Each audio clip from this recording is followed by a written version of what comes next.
ಪುತ್ತೂರು ಹಿಂದುತ್ವದ ಒಂದು ಕಳಶ ಇದ್ದಾಗೆ. ದಕ್ಷಿಣ ಕನ್ನಡ ಏನಿವತ್ತು ಹಿಂದುತ್ವ ಇದೆ ಅದೊಂದು ಶ್ರೇಷ್ಠವಾದ ಸ್ಥಳ.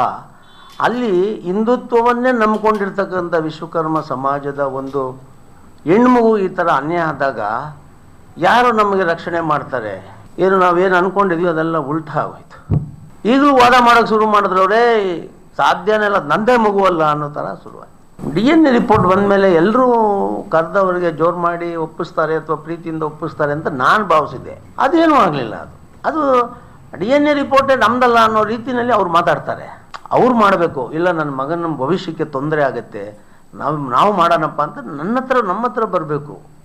ಇದು ಉಲ್ಟಾ. ಇದು ಯಾಕೆ? ಏನು ಅನ್ಯಾಯಕ್ಕೆ ಗುರಿಯಾಗಿದೆ. 6 ತಿಂಗಳಾಯಿತು ಸರ್, ಮಗು ನಾಮಕರಣ ಮಾಡಲಿಲ್ಲ. ಎಷ್ಟು ನೋವಾಗುತ್ತೆ ನಮಗೆ. ಹಿಂದುತ್ವ ಅನ್ನೋದು ನಾಚಿಕೆ ಪಡಬೇಕು.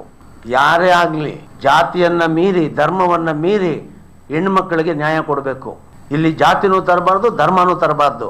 6-7 ತಿಂಗಳಿಂದ ದಕ್ಷಿಣ ಕನ್ನಡ ಜಿಲ್ಲೆಯಲ್ಲಿ ಭಾಳ ಏನು ನಡಿಬಾರ್ದಾಗಿತ್ತು ಅಂತ ಒಂದು ಪ್ರಕರಣ ನಡೆದು ಈ ವಿಚಾರ ಎಲ್ಲರ ಮನಸ್ಸಿಗೂ ಕೂಡ ತುಂಬ ನೋವಾಗಿದ್ದು, ಆರೋಪಿಯಾಗಿರ್ತಕ್ಕಂಥ ಕೃಷ್ಣ ಮತ್ತು ಅವರ ತಂದೆ ಜಗನ್ನಿವಾಸರಾವ್ ಮತ್ತು ಅವರ ಮಗಳು ಮತ್ತು ಜಗನ್ನಿವಾಸ್ ಅವರ ತಮ್ಮ, ಈ 4 ಜನ ಈ ಪ್ರಕರಣದಲ್ಲಿ ಈಗ ಚಾರ್ಜ್ ಶೀಟ್ ಸಲ್ಲಿಸಿರೋದ್ರಿಂದ ಅವರ ಹೆಸರುಗಳು ಕೂಡ ಬೆಳಕಿಗೆ ಬಂದಿದೆ. ಪ್ರಕರಣ ನಡೆದಂಥ ಸಂದರ್ಭದಲ್ಲಿ ನಿಮಗೆಲ್ಲ ಗೊತ್ತಿರೋ ಹಾಗೆ ನಾನು ಇಂಥ ಪ್ರಕರಣಗಳು ಬೇರೆ ಬೇರೆ ರೀತಿಯಲ್ಲಿ ಭಾಳಷ್ಟು ರಾಜ್ಯದಲ್ಲಿ ಆಗ್ತವೆ. ಕೆಲವು ಮಾತುಕತೆ ಮುಖಾಂತರ ಸುಖಾಂತ ಆಗುತ್ತೆ, ಕೆಲವು ಮಾನವೀಯತೆ ದೃಷ್ಟಿಯಿಂದ ಸುಖಾಂತ ಆಗುತ್ತೆ, ಬೇರೆ ಬೇರೆ ರೀತಿಯಲ್ಲಿ ಒಳ್ಳೆಯದು ಆಗಿರೋದು ಉಂಟು. ಅದರಿಂದ ಇದು ಕೋರ್ಟು ಕಟಕಟೆ ಹೋರಾಟ ಅದು ಇದು ಅಲ್ದಿರ ಏನು ಇಬ್ಬರು ಪ್ರೀತಿಸಿದ್ದಾರೆ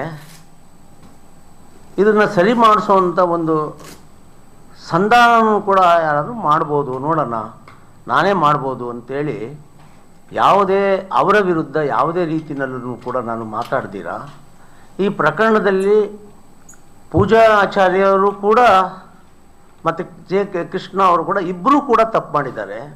ಅದರಿಂದ ಇದೊಂದು ಸುಖಾಂತ ಆಗಲಿ ಅನ್ನೋವಂಥ ಉದ್ದೇಶ ಇಟ್ಕೊಂಡು ನಾನು ಕೋರ್ಟು ಹೋಗೋದಕ್ಕಿಂತ ಮುಂಚೆ, ಅಂದರೆ DNA ಹೋಗೋದಕ್ಕಿಂತ ಮುಂಚೆ ಈ ಭಾಗದ ಏನು ನಮ್ಮ ಕಲ್ಲಡ್ಕ ಪ್ರಭಾಕರ್ ಭಟ್ರು ಇದ್ದಾರೆ ಅವ್ರನ್ನ ಕಂಡಿದ್ದೆ, ಮತ್ತು ನಳಿನ್ ಕುಮಾರ್ ಕಟೀಲವ್ರನ್ನು ಕೂಡ ಕಂಡಿದ್ದೆ, ಮತ್ತು ಇಲ್ಲಿ ನಮ್ಮ BJPಯ ಜಿಲ್ಲಾಧ್ಯಕ್ಷರು ಸತೀಶ್ ಅವ್ರನ್ನು ಕೂಡ ಕಂಡಿದ್ದೆ. ಈಗ ನನಗೆ ಗೊತ್ತಿರೋವಂಥ ಎಲ್ಲರೂ ಭೇಟಿ ಮಾಡಿ ಮಗು ಮತ್ತು ಪೂಜಾ ಮತ್ತು ಫ್ಯಾಮಿಲಿ ಸಮೇತ ಹೋಗಿ ಒಂದು ಮಾತುಕತೆ ಮೂಲಕ ಬಗೆಹರಿಸ್ಕೊಡಿಸಿ ನೀವು.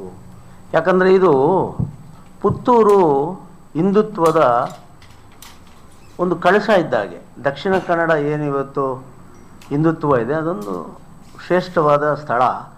ಅಲ್ಲಿ ಹಿಂದುತ್ವವನ್ನೇ ನಂಬಿಕೊಂಡಿರ್ತಕ್ಕಂಥ ವಿಶ್ವಕರ್ಮ ಸಮಾಜದ ಒಂದು ಹೆಣ್ಮಗು ಈ ಥರ ಅನ್ಯಾಯ ಆದಾಗ ಯಾರು ನಮಗೆ ರಕ್ಷಣೆ ಮಾಡ್ತಾರೆ? ಈ ವಿಶ್ವಕರ್ಮ ಸಮಾಜ ಎಲ್ಲ ಸಮಾಜಗಳ ಒಟ್ಟಿಗೆ ಈ ದೇಶದಲ್ಲಿರ್ತಕ್ಕಂಥ ಎಲ್ಲ ಗುಡಿಗೋಪುರಗಳನ್ನು ಎಲ್ಲ ಸಾಂಸ್ಕೃತಿಕತೆ ಇನ್ನೊಂದು ಮುಖವಾಗಿ ಕೆಲಸ ಮಾಡಿರೋ ನಮ್ಮ ಸಮಾಜನ ಈ ಥರ ಆಗೋಯ್ತು. ನಮ್ಮ ಸಮಾಜಕ್ಕೆ ಇದು ತುಂಬ ಬೇರೆ ಬೇರೆ ರೀತಿ ಅರ್ಥ ಆಗುತ್ತೆ. ಎಲ್ಲರೂ ಸೇರಿ ಒಂದು ಸುಖಾಂತ್ಯ ಮಾಡೋಣ ಅಂತ ನಾನು ಭಾಳ ಪ್ರಯತ್ನ ಪಟ್ಟೆ. ಆಗ ಬಂದಿದ್ದು ಏನಪ್ಪ ಅಂತ ಹೇಳಿದ್ರೆ, ಆ ಮಗು ನಂದೇ ಅಲ್ಲ, ಅವರು ಸುಳ್ಳು ಹೇಳ್ತಾ ಇದ್ದಾರೆ, ನಮ್ಮನ್ನು ಬಲಿಪಶು ಮಾಡ್ತಾ ಇದ್ದಾರೆ. ಅದರಿಂದ ನಾವು DNA ಕೊಟ್ಟಿದ್ದೀವಲ್ಲ, DNA ರಿಪೋರ್ಟ್ ಬರಲಿ, ಅದೇನಾಗುತ್ತೆ ನೋಡೋಣ. ಆವಾಗ ಭಾಳಷ್ಟು ಜನ ನನಗೂ ಕೂಡ ಹೇಳಿದ್ರು, ಇರ್ಬೋದೇನೋ, ನೀವು ಮಾತ್ರ ನಿಮ್ಮ ಹೆಣ್ಮಗಳ ಬಗ್ಗೆ ಯೋಚನೆ ಮಾಡಿದ್ರೆ ಅವರು ಆ ಥರ ಯೋಚನೆ ಮಾಡಿದ್ರು ತಪ್ಪೇ ಇಲ್ವಲ್ಲ. DNA ಹೋಗಿದೆಯಲ್ಲ, ರಿಪೋರ್ಟ್ ಹೋಗಿದೆ, ಅದು ಕೋರ್ಟ್ ಮುಖಾಂತರ ಹೋಗೋದು, ಜಡ್ಜ ಸಾಹೇಬರ ಸಮ್ಮುಖದಲ್ಲಿ ಆ ಸ್ಯಾಂಪಲ್ಸ್ ಪ್ರಕ್ರಿಯೆಗಳಾಗೋದು. ಅದು ಬಂದ ನಂತರ ಆಗಲಿ ಅನ್ನೋಂಥ ಉದ್ದೇಶದಲ್ಲಿ ಎಲ್ಲರೂ ಕೂಡ ಮೌನ ಆಗಿದ್ದರು. ನಿಜ ಹೇಳಬೇಕಾದ್ರೆ ನಾನು ಹೇಳಿದೆ, ನಾನು ಕೂಡ ಆಯಿತು ನೋಡ್ಬಿಡೋಣ, ಯಾಕಂದರೆ ಹುಡುಗಿ ಏನಾದರೂ ಸುಳ್ಳುಗಳು ಹೇಳಿ ನಮಗೆ ನಾಳೆ ದಿನ ದಾರಿ ತಪ್ಪಿಸೋ ಕೆಲಸ ಆಗಬಾರ್ದು ಅಂತ ನಾನು ಕೂಡ ಆಯಿತು ಅಂತ ಸುಮ್ಮನೆ ಆದೆ. DNA ರಿಪೋರ್ಟ್ ಬಂತು, ಪಾಸಿಟಿವ್ ಆಗಿ ಬಂದ್ಬಿಡ್ತು. ಪೂಜಾ ಆಚಾರ್ಯ ಏನು ಮಗ ಇದ್ದಾನೆ, ಅದರ ತಂದೆ ಜೆ ಕೃಷ್ಣ ಅಂತಾನೆ DNA ರಿಪೋರ್ಟ್ ಬಂತು. ಅದು ಪೊಲೀಸ್ ಇಲಾಖೆ ಮೂಲಕ ಸ್ವತಃ ಪುತ್ತೂರಿನ ಇನ್ಸ್ಪೆಕ್ಟ್ರೇ ಇವರಿಗೆ ಮನವರಿಕೆ ಮಾಡಿದ್ರು. ಈಗ ಅದು ಪಬ್ಲಿಕ್ ಡೆಮೋದಲ್ಲಿ ಸಿಕ್ಕುತ್ತದಲ್ಲ. ಆಗ ನಮಗೊಂದು ಆಸೆ ಆಯಿತು, ಓಕೆ ಮಗು ಅವ್ರದ್ದೇ ಆಗೋಯ್ತು ಅಂದಮೇಲೆ ಮದುವೆ ಆಗ್ಬೋದು. ಈಗ ಏನಾದರೂ ಮನಸ್ತಾಪ ಇರಲಿ, ಮದುವೆ ಆಗ್ಬೋದು. ಇದು ನಮ್ಮ ನಾವೇನು ಅಂದ್ಕೊಂಡಿದ್ವಿ ಅದೆಲ್ಲ ಉಲ್ಟಾ ಆಗೋಯ್ತು. ಈಗಲೂ ವಾದ ಮಾಡೋಕ್ಕೆ ಶುರು ಮಾಡಿದ್ರವ್ರೇ, ಸಾಧ್ಯನೇ ಇಲ್ಲ, ನಂದೇ ಮಗುವಲ್ಲ ಅನ್ನೋ ಥರ ಶುರುವಾಯ್ತು. ನಾವೆಲ್ಲ ಎಲ್ಲರೂ ಕೂತ್ಕೊಂಡು, ಇಲ್ಲ ಇದು ಬೇರೆ ಬೇರೆ ಬೇರೆ ಬೇರೆ ರೀತಿಯಲ್ಲಿ ಹೋಗುತ್ತೆ, ಇದು ಹೋರಾಟದಿಂದ ಬಗೆಹರಿಸೋದಲ್ಲ, ಮಾತುಕತೆ ಮೂಲಕ ಸಂಧಾನದ ಮೂಲಕ ಮಾಡಬೇಕು ಅಂತ ಭಾಳಷ್ಟು ಜನ ನಾವು ಮಾಡಿದ್ವಿ. ಇದರಲ್ಲಿ ನಮ್ಮ BJPಯ ಈಗಿನ ಜಿಲ್ಲಾಧ್ಯಕ್ಷರು ಸತೀಶ್ ಅವರು, ಅವ್ರ ಸ್ನೇಹಿತರು ಮೈಸೂರಿನ ಹರೀಶು, ನಾನು, ನಮ್ಮ ಸಮಾಜದವರು ಎಲ್ಲ ಸೇರಿಕೊಂಡು ನಾವು ಒಂದು ಸಂಧಾನ ಮಾಡ್ಕೊಳ್ಳೋಣ, ಅವ್ರಿಗೂ ಕೂಡ ಬುದ್ಧಿ ಹೇಳೋಣ ಅಂಥೇಳಿ ನಾವೆಲ್ಲ ಕೂತ್ಕೊಂಡು ಸುಮಾರು 2 ಬಾರಿನೂ ಕೂಡ ಜಗನ್ನಿವಾಸ್ ಅವ್ರ ಜೊತೆಯಲ್ಲಿ ನಾವು ಮಾತಾಡ್ತೀವಿ. ಅವರು ನನ್ನ ಮಗ ಒಪ್ಪಲ್ಲ, ಹಂಗೆ ಹಿಂಗೆ ಇದೇ ಮಾತಾಡೋರು. ನಾವೊಂದು ಟೈಮ್ ತೊಗೊಂಡು ಹೇಳಿಯಪ್ಪ, ಮಗುನೇ ನಿಮ್ಮದು, ಎಲ್ಲೋದ್ರೂ ಆ ಮಗು ಅಪ್ಪನ ಬದಲಾಯಿಸೋಕೆ ಆಗೋದಿಲ್ಲ, ಕಾನೂನು ಚೌಕಟ್ಟಿನಲ್ಲಿ ಇದ್ದೀವಿ ಅನ್ನೋದ್ರಿಂದ ನಾವು ಮಾತಾಡೋಕ್ಕಾಗ್ತಾ ಇಲ್ಲ ಅವರಿಗೆ. ಆದರೆ ತಪ್ಪೇ ಆಗುತ್ತೆ, ನಾಳೆ ದಿನ ನೋಡಿ ಸರಿಪಡಿಸ್ಬೋಣ ಅಂತ ನಾವು ಅವ್ರ ತಂದೆಗೆ ಭಾಳ ರಿಕ್ವೆಸ್ಟ್ ಮಾಡಿದ್ವಿ. ಅವರು 2 ಸಾರಿ ಬರೋದಕ್ಕೆ 1.5 ತಿಂಗಳು ಟೈಮ್ ತೊಗೊಂಡಿದ್ರು ನಮ್ಮ ಹತ್ರ. ಆದರೂ ನಾವೆಲ್ಲ ಆಯಿತು ನಾನು ಬರ್ತಾಯಿದ್ದೆ, ಅಲ್ಲಿಂದ ಮಾತಾಡಿಸ್ತಾ ಇದ್ದೆ. ಸತೀಶ್ ಅವರು ಬರ್ತಾಯಿದ್ರು, ಅವ್ರ ಪದಾಧಿಕಾರಿಗಳೆಲ್ಲ ಕೂತ್ಕೊಂಡು ಒಳ್ಳೆ ರೀತಿಯಲ್ಲಿ ಮಾಡಿ ಆಗೋಗ್ಬಿಡುತ್ತೆ ಅಂದಾಗ ಮತ್ತೆ ಸೇಮ್ ಕತೆ, ನನ್ನ ಮಗ ಒಪ್ತಾ ಇಲ್ಲ ಅಂತ 3 ತಿಂಗಳ ಹತ್ರ ಆಗೋಯ್ತು ಸರ್.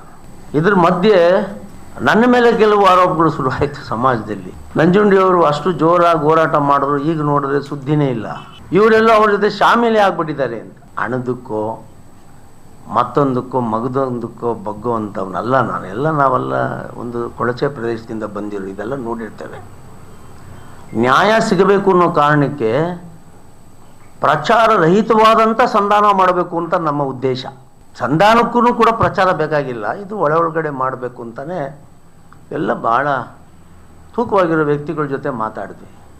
ಆದರೆ ದೂರದಲ್ಲಿ ಏನೋ ನಡೀತಾ ಇದೆ, ಏನು ಸುದ್ದಿ ಇಲ್ಲ ಅಂತ ನೋಡಿ. ಕೋರ್ಟಲ್ಲಿ ಕೇಸ್ ಇರೋದ್ರಿಂದ, ನ್ಯಾಯಾಂಗದ ಚೌಕಟ್ಟಿನಲ್ಲಿ ಕೇಸ್ ಆಲ್ರೆಡಿ ಧುಮುಕಿರೋದ್ರಿಂದ, ನ್ಯಾಯ ಏನು ಹೇಳುತ್ತೋ ಅದನ್ನು ನಾವು ತಲೆಬಾಗಿ ತಗೊಳ್ಬೇಕಾಗಿರುವಂಥ ಬದ್ಧತೆ ಇರೋದ್ರಿಂದ ನಾನೆಲ್ಲೂ ಬಾಯ್ಬಿಟ್ಟಿಲ್ಲ. ಆದರೆ ನಮ್ಮ ಸಮಾಜದಲ್ಲೂ ಕೂಡ ಮತ್ತು ಬೇರೆ ಬೇರೆ ಈ ಮಗುಗೋಸ್ಕರ ಹೋರಾಟ ಮಾಡಬೇಕು ಅಂತ ಯಾರೆಲ್ಲ ಬಯಸಿದ್ರು, ಅವ್ರ ಮನಸ್ಸಿನಲ್ಲೂ ಕೂಡ ನಂಜುಂಡಿಯವ್ರು ಸುಮ್ಗೆ ಆಗ್ಬಿಟ್ರಲ್ಲ ಅನ್ನೋಂಥ ಒಂದು ಮಾತು ಕೇಳಿಬಂತು. ನಾನು ಮೊನ್ನೆ ಅವರಿಗೆ ಹೇಳಿದೆ, ನಿಮ್ಮದು ಕಂಡೀಷನು ಅವ್ರದ್ದು ಏನು ಅಂತ ಮಾತಾಡುವಾಗ ನನಗೆ ಅದೆಲ್ಲ ನಾನಿವಾಗ ನನ್ನ ಬಾಯಿನಲ್ಲಿ ನಾನು ಹೇಳೋದಕ್ಕೆ ಸಾಧ್ಯ.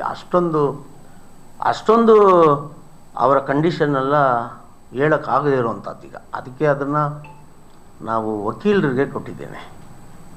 ಅದನ್ನು ಸಾರ್ವಜನಿಕವಾಗಿ ನಾವು ಕೊಡ್ಬೋದಾ, ಪತ್ರಕರ್ತರ ಮೂಲಕ ಈ ರಾಜ್ಯಕ್ಕೆ ಕೊಡ್ಬೋದಾ, ಅವ್ರು ಕೇಳಿರೋ ಕಂಡೀಷನ್ಸ್ ಅಂತ ಕೊಟ್ಟಿದ್ದೇವೆ. ಇನ್ನೊಂದು 2-3 ದಿವಸದಲ್ಲಿ ಅದು ವಕೀಲರ ಅಭಿಪ್ರಾಯ ಬರ್ತದೆ. ಅದರ ಮಧ್ಯೆ ಇವರಿಗೆ ಬೇರೆ ಬೇರೆ ರೀತಿಯಲ್ಲಿ, ಅಂದರೆ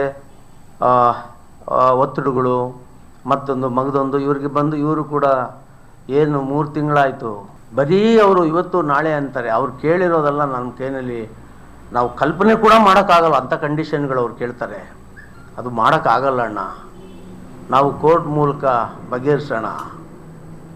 ಸೊ ಯಾವಾಗ ಈ ಒಂದು ತೀರ್ಮಾನಕ್ಕೆ ಬಂದ ಮೇಲೆ ನಾವಿನ್ನ ಸಂಧಾನ ಮಾಡೋದ್ರಲ್ಲಿ ಅರ್ಥ ಇಲ್ಲ. ಅವ್ರು ಏನು ಕೇಳಿದ್ದಾರೆ ಅದೊಂದು 2-3 ದಿನದಲ್ಲಿ ಬಂದ ಮೇಲೆ ಇವರು ಏನು ಮಾತಾಡಿದ್ದಾರೆ, ಯಾರು ಮಧ್ಯಸ್ಥಿಕೆ ಮೂಲಕ ಏನೆಲ್ಲ ಮಾಡಿದ್ದಾರೆ, ಅವ್ರ ಹತ್ರ ದಾಖಲೆಗಳಿದೆ, ಅದೆಲ್ಲನೂ ಕೂಡ ನಿಮ್ಮ ಮುಂದೆ ಇಡ್ತಾರೆ. ಅದು ಇವತ್ತಿನ ಪತ್ರಿಕಾಗೋಷ್ಠಿನಲ್ಲಿ ನಾನು ಹೇಳೋದು ಅಂದರೆ, ಪೂಜಾ ಆಚಾರ್ಯ ಅವರ ಈ ಕುಟುಂಬಕ್ಕೆ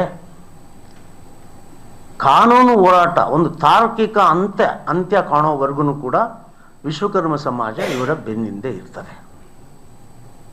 ನಾನು ಇವರ ಬೆನ್ನಿಂದೆ ಇರ್ತೇನೆ. ನ್ಯಾಯಾಲಯ ನಮಗೆ ಯಾವುದೇ ರೀತಿಯಲ್ಲೂ ಕೂಡ ಇವ್ರಿಗೆ ಅನ್ಯಾಯ ಮಾಡುವಂಥ ಪ್ರಕ್ರಿಯೆ ಮಾಡೋದಿಲ್ಲ. ಯಾಕಂತ ಹೇಳಿದ್ರೆ ಕಣ್ಣೆದುರಿಗೆ ಎಲ್ಲವೂ ಇದೆ. ಆದ್ದರಿಂದ ನ್ಯಾಯ ನಮಗೆ ಸಿಗ್ತದೆ. ನಮಗೀಗಲೂ ಚಂದ ಕುಟುಂಬವಾಗಿರಲಿ ಅಂತ ಬಯಸೋದು. ಈ ಹೋರಾಟ ಗಿರಾಟ ಎಲ್ಲ ಅದು ನಾವೆಲ್ಲ ನೋಡಿದ್ದೇವೆ ಸರ್. ಒಂದು ವಾರ 10 ದಿವಸ ಆದಮೇಲೆ ಏನಾಗ್ತದೆ ಅಂತ ಗೊತ್ತಿದೆ. ಹೋರಾಟದ ಮೂಲಕ ಇದು ಸರಿಪಡಿಸೋದೇ ಅನ್ನೋದಾಗಿದ್ದರೆ ನಾನು 3 ತಿಂಗಳಿಂದಲೇ ಮಾಡಿಬಿಡ್ತಾ ಇದ್ದೆ. ಆದರೆ ಇದು ಮನಸ್ಸುಗಳು ಒಂದಾಗಬೇಕು. ಅವರಿಬ್ಬರು ಸ್ನೇಹಿತರಿದ್ದಾರೆ, ಏನೋ ಆಗುತ್ತೆ ಒಳ್ಳೆಯದಾಗಲಿ ಅನ್ನೋ ಉದ್ದೇಶದಿಂದ ನಾವು ಮಾಡಿದ್ವಿ. ಇದರಲ್ಲಿ ಆರೋಪಗಳು ಬೇರೆ ಬಂದಾಗ ಬೇಡ, ಇದನ್ನು ಕ್ಲಾರಿಫೈ ಮಾಡೋಣ. ನಾವು ಹೋರಾಟ ಮಾಡಿಲ್ಲ, ಸಂಧಾನ ಮಾಡಿದ್ದೀವಿ. ಸಂಧಾನ ಅನ್ನೋದು ಇದು ಹೇಗಿರುತ್ತೆ ಅಂದರೆ, ಎಲ್ಲ ಒಂದು ಬಟ್ಟೆನೆಲ್ಲ ಅರ್ಧ ಚಿಂದಿ ಮಾಡಿದ್ದನ್ನು ಮತ್ತೆ ಹೊಲಿಗೆ ಹಾಕಿ ಸರಿಪಡಿಸುವಂಥ ಕೆಲಸ, ತಾಳ್ಮೆ ಬೇಕಾಗಿತ್ತು. ಆದರೆ ಅವರು ಅದನ್ನು ಅಡ್ವಾಂಟೇಜ್ ತಗೊಂಡು ಭಾಳ ಅದನ್ನು ನಾನು ನಿಮ್ಮ ಹತ್ರನೂ ಕೂಡ ಹೇಳೋಕ್ಕಾಗಲ್ಲ. ಅಂಥ ಒಂದು ಕಂಡೀಷನ್ಗಳು ಹಾಕಿದಾಗ ಅದು ಆಗದೇ ಹೋಗುವಂಥ ಕೆಲಸ. ಅದರಿಂದ ಕಾನೂನು ಮೂಲಕ ಮಾಡೋಣ ಬಿಡಿ, ಅದನ್ನು ನಿಮ್ಮ ಮುಖಾಂತರ ಹೇಳೋಣ. ಯಾರೆಲ್ಲ ಇವರು ಬೆನ್ನಿಂದ ನಿಂತಿದ್ರು ಅವ್ರಿಗೆಲ್ಲ ಒಂದು ಯಕ್ಷ ಪ್ರಶ್ನೆ. ನಂಜುಂಡಿಯವರು ಏನು ಹೇಳ್ತಾ ಇಲ್ವಲ್ಲ, ಸೈಲೆಂಟ್ ಆಗಿಬಿಟ್ರು 3 ತಿಂಗಳಿಂದ. ಏನು ನಡೀತಾ ಇದೆ ಅಂತಲೂ ಹೇಳಲಿಲ್ಲ, ಸೈಲೆಂಟ್ ಆಗಿಬಿಟ್ರು ಅಂತ. ನಾನು ಇದನ್ನು ಯಾವಾಗಲೂ ಹೇಳ್ಬೋದಾಗಿತ್ತು. ಅದೊಂದು ಸಂಧಾನ ಪೂರ್ಣ ಆಗೋವರೆಗೂ ಹೇಳಬಾರ್ದು ಅಂತ. ಅಂದರೆ ಪೂರ್ಣ ಆಗಲಿಲ್ಲ, ಅದು ಮುರಿದು ಬಿದ್ದಿದೆ. ಅಂದರೆ ಕಾನೂನು ಪ್ರಕಾರ ಏನು ಆಗಬೇಕೋ ಅದು ನಾವು ಕಾನೂನು ಮೂಲಕ ಹೋರಾಟ ಮಾಡ್ತೇವೆ. ಇವ್ರಿಗೂ ನಾವು ಸಮಾಜ ರಕ್ಷಣೆ ಮಾಡುತ್ತೆ. 1-2-3 ದಿವಸದಲ್ಲಿ ಏನು ನಮ್ಮ ಸೀನಿಯರ್ ವಕೀಲರಿಗೆ ನಾವು ಆ ದಾಖಲೆಗಳೆಲ್ಲ ಕಳಿಸ್ಕೊಟ್ಟಿಸಿದ್ದೀನಿ ನಾನು. ಅಲ್ಲಿಂದ ಬಂದ ಮೇಲೆ ಮತ್ತೊಂದು ಸರಿ ಪತ್ರಿಕಾಗೋಷ್ಠಿ ಕರೆದು ಏನೇನು ಇವ್ರ ಹತ್ರ ದಾಖಲೆ ಇದೆ ಅದೆಲ್ಲ ನಿಮ್ಮ ಮುಂದೆ ಇಡ್ತೇವೆ. DNA ರಿಪೋರ್ಟ್ ಬಂದ ಮೇಲೆ ಎಲ್ಲರೂ ಕರೆದವರಿಗೆ ಜೋರು ಮಾಡಿ ಒಪ್ಪಿಸ್ತಾರೆ ಅಥವಾ ಪ್ರೀತಿಯಿಂದ ಒಪ್ಪಿಸ್ತಾರೆ ಅಂತ ನಾನು ಭಾವಿಸಿದ್ದೆ. ಅದೇನೂ ಆಗಲಿಲ್ಲ. ಅದು DNA ರಿಪೋರ್ಟೇ ನಮ್ದಲ್ಲ ಅನ್ನೋ ರೀತಿಯಲ್ಲಿ ಅವ್ರು ಮಾತಾಡ್ತಾರೆ. ಸೊ ಅದನ್ನು ಡಿಫೆಂಡ್ ಮಾಡ್ಕೊಂಡು ಮಾತಾಡೋ ಅಂಥದ್ದು ಯಾರೆಲ್ಲೂ ಕಾಣಲಿಲ್ಲ. ಈಗ ಒಬ್ಬ ಜಿಲ್ಲಾಧ್ಯಕ್ಷರ ಜೊತೆ ನಾನು ಮಾತಾಡ್ತಾ ಇದ್ದೀನಿ ಅಂದರೆ ಜಿಲ್ಲಾಧ್ಯಕ್ಷರು ಎಲ್ರಿಗೂ ಮಾಹಿತಿ ಕೊಟ್ಟೇ ಇರ್ತಾರಲ್ವ. ನಮ್ಮ ಜೊತೆ ಕೂತ್ಕೊಂಡು ಮಾತಾಡಬೇಕಂದ್ರೆ ಜಿಲ್ಲಾಧ್ಯಕ್ಷರು ಕೊಟ್ಟಿರ್ತಾರೆ. ಅವ್ರು ಹೇಳಿದರು, ನಾನು ಎಲ್ಲರ ಹತ್ರ ಮಾತಾಡಿದ್ದೀನಿ ಅಂತ ಅವ್ರು ಹೇಳಿದ್ರು. ಮತ್ತೆ ನಾನು ಸರ್ ಮಾಡಿಸಿ ಅಂದರೆ ಪ್ರಯತ್ನ ಮಾಡ್ತಾನೆ ಇದ್ದಾರಲ್ಲ, ಅದರಲ್ಲೊಂದು ಭಾಗವಾಗಿ ಸತೀಶ್ ಅವರು ಇದ್ದಾರಲ್ಲ ನಮ್ಮ ಜೊತೆಯಲ್ಲಿ. ಹೌದೌದು, ಮೊನ್ನೆ ಕೂಡ ನಾನು ಮಾತಾಡಿದೆ. ನಾನು ಪ್ರೆಸ್ ಮೀಟ್ ಮಾಡ್ತೀನಿ ಅಂತ ಹೇಳಿದೆ. ಸರ್ ಇದು ತೀರಾ ಆಗಿದೆ, ಈಗ ನನ್ನ ನಿಜಾಯಿತಿನ ಪ್ರಶ್ನೆ ಮಾಡುವಂಥ ಸಂದರ್ಭ ಅದು. ನಾನು ಕೊಡಲ್ಲ ಸರ್, ಹಂಗಲ್ಲ, ನಾವು ಮಾಡೋಣ ಅಂದರೆ. ಇಲ್ಲ ನೀವು ಮಾಡಿ ಸರ್, ಏನಿದೆ ನೀವೇನು ನಡೆದಿದೆ ಅದನ್ನು ಹೇಳಿ ಸರ್, ನನ್ನ ಹೆಸರು ಕೂಡ ಉಲ್ಲೇಖ ಮಾಡಿ ಸರ್ ಅಂತಲೇ ಹೇಳಿದ್ರು. ಕಾಲು ಹಿಡಿತೀನಿ ಅಂತ ಹೇಳಿದೆ ನಾನು ಹೇಳಿದೆ, ನಾನು ಬೇಕಾದರೆ ಕಾಲು ಹಿಡಿತೀನಪ್ಪ ಸಮಾಜದ ಮುಖ್ಯಸ್ಥನಾಗಿ, ಅವರಿಬ್ಬರು ಒಂದಾಗಲಿ. ಹಿಂದೆ ನಮ್ಮ ಸಮಾಜ ಎಲ್ಲ ನನ್ನ ವಿರುದ್ಧ ತಿರುಗಿಬಿದ್ದು ನೀವ್ಯಾಕೆ ಅವನು ಅತ್ಯಾಚಾರ ಮಾಡಿರೋನು ಕಾಲು ಹಿಡಿತೀನಿ ಅಂತ ಸಮಾಜದ ಗೌರವ ಕಳಿತೀರಾ ಅಂತ ನನಗೆ ಹೇಳಿದ್ರು. ನಾನು ಸಮಾಜಕ್ಕೆ ಹೇಳಿದೆ, ಅದು ಒಂದು ಹೆಣ್ಣು ಮಗು ಜೀವನ, ಅದು ಸರಿ ಹೋಗ್ಲಿ ಅಂತ ಹೇಳಿದ್ದೀನಿ ಬಿಡು ಅಂತ ಹೇಳಿದೆ. ನೀನು ಎಷ್ಟು ನಾವು ಬಗ್ಗೋದು. ಈಗ ಶಿಕ್ಷೆ ಅಪ್ಪನಿಗೆ ತನ್ನ ಮಗ ಈ ಥರ ಒಂದು ಕೆಲಸ ಮಾಡಿದ ನಂತರ ಅವನು ಭಾಳ ಸರಿಪಡಿಸ್ಬೇಕು ಅನ್ನೋ ಜವಾಬ್ದಾರಿ ಬೇಕು ಅಂತ ನನ್ನ ಅನಿಸಿಕೆ ಅದು. ಅದಕ್ಕೆ ನಾವು ಸರ್ ಯಾರಾದರೂ ಈ ಥರ ಪ್ರಕರಣಗಳಾದರೆ ಹೋರಾಟ ಗಿರಾಟ ಮಾಡಿ ಅವ್ರನ್ನ ಬೇರೆ ರೀತಿಯಲ್ಲಿ ಕಾಣಿಸ್ಬೇಕು ಮಾಡ್ತಾರೆ. ನಾವು ಇವತ್ತರೆಗೂ ಅದು ಮಾಡಿಲ್ಲ. ನಾನು ಇವತ್ತೇನಾಯಿತು ಅಂತ ಹೇಳಿದ್ರೆ, ನಂಜುಂಡಿಯವರು ದುಡ್ಡು ಇಸ್ಕೊಂಡು ಏನೋ ಅವ್ರ ಕಡೆಯವ್ರಿಗೆ ಸಹಾಯ ಮಾಡ್ತಾ ಇದ್ದಾರೆ ಅನ್ನುವಂಥದ್ದು ಬಂದಾಗ ಅದು ತಪ್ಪಾಗುತ್ತಲ್ಲ ಸರ್. ನಾವಿಷ್ಟು ವರ್ಷ ನಮ್ಮ ಗೌರವ ಕಾಪಾಡ್ಕೊಂಡು ಬಂದಿದ್ದೀವಿ. ನಾನು ಅಲ್ಲಿಂದ ಬರ್ತೀನಿ ಇಲ್ಲಿ. ಇಷ್ಟೆಲ್ಲ ನಾವು ಮಾಡಿದಾಗ ಸಂಧಾನ ಅನ್ನೋದು ಅಷ್ಟು ಬೇಗ ಬರೋದಲ್ವಲ್ಲ ಸರ್.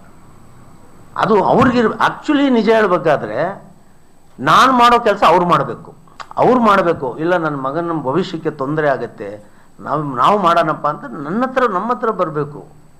ಇದು ಉಲ್ಟಾ. ಇದು ಯಾಕೆ? ಒಂದು ಕುಟುಂಬ ಚೆನ್ನಾಗಿರಲಿ ಅಂತ ನಮ್ಮ ಉದ್ದೇಶ. ಇಲ್ಲ ಸರ್, ಅವ್ರು ಮೊದಲು ನಾನು ಅವ್ರನ್ನೇ ಕೇಳಿದ್ದು, ನನ್ನ ಸ್ನೇಹಿತರು. ಅವರು ಏನು ಇಲ್ಲ ಸರ್, ನಾನು ಕಂಪ್ಲೇಂಟ್ ಕೊಡುವಾಗ ಆತ ಮೈನರ್ ಆಗಿದ್ದ. ಪಾಯಿಂಟ್ ನೋಡ್ಕೊಳ್ಳಿ ನೀವು, ಅವರು ಮೈನರ್ ಆಗಿದ್ದ. ಇವರು ಹೋಗಿ ಕಂಪ್ಲೇಂಟ್ ಕೊಡುವಾಗ ಮೈನರ್ ಆಗಿದ್ದಾಗ, ಇಲ್ಲ ಅವನು ಮೈನರ್ ಆದರೆ ಫೋಕ್ಸೋ ಕೇಸಿಗೆ ಬಂದ್ಬಿಡ್ತದೆ. ಅದು ಮೈನರ್ ಈ ಕೇಸ್ಗಳೆಲ್ಲ ಫೋಕ್ಸೋಗೆ ಬರ್ತದೆ. ಬೇಡ, ನೀವು ವಾಪಸ್ ತಗೊಳ್ಳಿ, ನಾವು ಮಾತುಕತೆ ಮೂಲಕ ಮದುವೆ ಮಾಡಿಸೋಣ ಅಂತ ಸ್ಟೇಷನಲ್ಲಿ ಅವ್ರು ಬರೆದು ಕೊಟ್ಟಿದ್ದಾರೆ. ಯಾರು? ಜಗನ್ನಿವಾಸ್ ಬರೆದು ಕೊಟ್ಟಿದ್ದಾರೆ. ಅದಾದ ನಂತರ ಅವರು ಇಲ್ಲ 21 ವರ್ಷ ಹುಡುಗನಿಗೆ ಆದ ಕೂಡಲೇ ಅವರು ಇಲ್ಲ ನಮ್ಮ ಮಗ ಮೈನರ್ ಆಗ್ಬಿಟ್ಟ, ಈಗ ನನ್ನ ಮಗ ನನ್ನ ಮಾತು ಕೇಳೋಲ್ಲ, ಮದುವೆ ಮಾಡ್ಕೊಳಲ್ಲ ಅಂದಾಗಲೇ ಈ ಕೇಸು FIR ಆಗಿದ್ದು.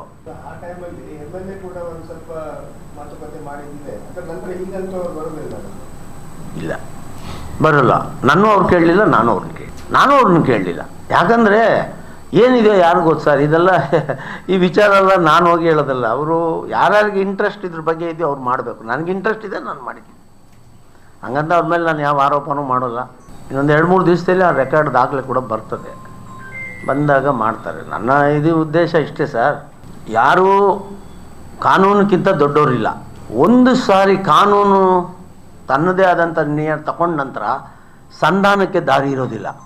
ನಾನೇ ಒಪ್ಕೊಂಡ್ರೂ ಸಂಧಾನಕ್ಕೆ ದಾರಿ ಇರೋದಿಲ್ಲ. ಆಗ ಏನು ಅನ್ಯಾಯಕ್ಕೆ ಗುರಿಯಾಗಿದೆ. 6 ತಿಂಗಳಾಯಿತು ಸರ್, ಮಗು ನಾಮಕರಣ ಮಾಡಲಿಲ್ಲ.